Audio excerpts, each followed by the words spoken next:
ശശി തരൂർ എന്ന കോൺഗ്രസ് നേതാവിന്റെ സമീപനമാണ് ഇപ്പൊ ചർച്ചയായിക്കൊണ്ടിരിക്കുന്നത്. തരൂർ കോൺഗ്രസ് രാഷ്ട്രീയത്തിലേക്ക് വരുന്നതിന് മുമ്പ് എന്തായിരുന്നു ഇന്റർനാഷണൽ എക്സ്പോഷർ തരൂരിന് നമുക്കൊക്കെ കൃത്യമായി അറിയാം. തരൂരിന്റെ വാക്കുകളിലൂടെ കോൺഗ്രസ് നേതൃത്വത്തിനും കോൺഗ്രസിന്റെ ഗ്രൂപ്പിസത്തിനും ഇഷ്ടപ്പെടാതിരുന്ന കാര്യം എന്താണ്? നിങ്ങൾ കേന്ദ്രത്തിലും സംസ്ഥാനത്തിലും പ്രതിപക്ഷ പാർട്ടി ആയിരിക്കുക എന്ന് പറയുന്നത് ജനങ്ങൾ തെരഞ്ഞെടുക്കുന്ന ഒരു ഗവൺമെന്റ്, അത് LDF ആട്ടെ UDF ആട്ടെ, ഒരു ഭരണത്തിലേക്ക് വരുമ്പം 1% നല്ലതുകൾ ചെയ്യുമല്ലോ. ആ നല്ലതിനെ നിങ്ങൾ അഭിനന്ദിക്കുകയും വിമർശിക്കേണ്ടതിനെ വിമർശിക്കുകയും ചെയ്യുമ്പോഴാണ് നിങ്ങളുടെ ദൗത്യവും കർത്തവ്യവും അവിടെ പൂർത്തിയാകുന്നത്. അതാണ് തരൂർ ഒരു പരിധി വരെ ചെയ്തുകൊണ്ടിരിക്കുന്നത്. അല്ലാതെ നിങ്ങൾ എല്ലാത്തിനും കയറി ഇങ്ങനെ സൈക്കിൾ എടുത്ത് പിന്നാലെ പോലല്ല.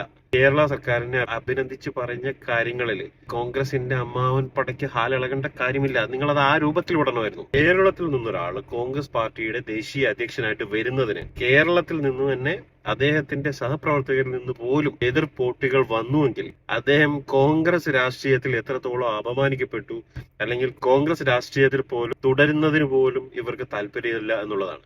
അങ്ങനെയുള്ള ഒരു വ്യക്തി നിങ്ങൾ ഇതുവരെ കണ്ടിട്ടില്ലാത്ത ആണൊരുത്തന്റെ മുമ്പിൽ വന്നൊരു ഇന്റർനാഷണൽ എക്സ്പോഷർ ആയിട്ട് വന്ന് നിങ്ങളുടെ മുന്നിൽ നിന്ന് പ്രവർത്തിക്കുമ്പോൾ നിങ്ങൾക്ക് എന്തായാലും അതിനകത്ത് അതൃപ്തി ഉണ്ടാവും. ഇന്റർനാഷണലി ശ്രദ്ധിക്കപ്പെട്ട ഒരു നേതാവിനെ കൈവിട്ട് കളയരുത്. നിങ്ങൾക്ക് ഇന്റർനാഷണലി ഒരു ഫേസ് ആവാൻ രമേശ് ചെന്നിത്തലയ്ക്കോ VD സതീശനോ K സുധാകരൻജിക്കോ ഒന്നും കഴിയില്ല. ഇപ്പൊ നിലവിൽ നിങ്ങളുടെ പാർട്ടിയുടെ ഒരു ഇന്റർനാഷണൽ ഫേസ് ആയിട്ട് നിൽക്കുന്നത് ശശി തരൂരാണ്.